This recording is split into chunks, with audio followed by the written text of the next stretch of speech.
I said hi, and I sat down beside her, right at the back of the plane. All of a sudden, the plane drops. Literally, the pit of my stomach dropped. The emergency lights had come on. Muslims were shouting Allah, Christians were shouting Jesus, children were crying. But we still thought it was really bad turbulence. You don't get on a plane thinking anything's going to happen. Then I looked outside and I heard, and then I looked back and I was still sitting the way I was sitting in the air, just that in front of me was grass. The plane had crashed.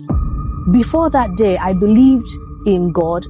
That day, I believed in the power of angels. And I'll tell you why. Because the same way I was sitting, like I'm sitting like this, the same way I was sitting in the air is the same way I was dropped on the ground. It's because the person that was sitting beside me, the impact had flung her somewhere else. She was trapped under her seat. As the villagers came, the plane behind us started to explode. When my mom called me, I heard that the plane that was supposed to be coming to Sokoto crashed. So she didn't know you were flying? She did not know. So she did not know that I was on the plane that crashed. So out of 105 people on the plane, only 9 survived. And out of the 9 that survived, only 1 had no injuries, and that was me, to the glory of God.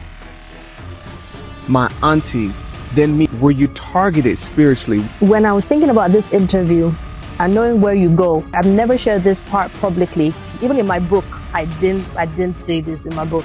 I had all these why questions. I love God, but what is happening? Why is this happening? Why God? And God said, one of the first things you're going to have to sacrifice is your idea of reputation. Our testimony shouldn't be cute. I was in darkness. I was sleeping around. I was abused. I was neglected. I was depressed. And this is how God caused me to face a crash of life. And He pulled me out.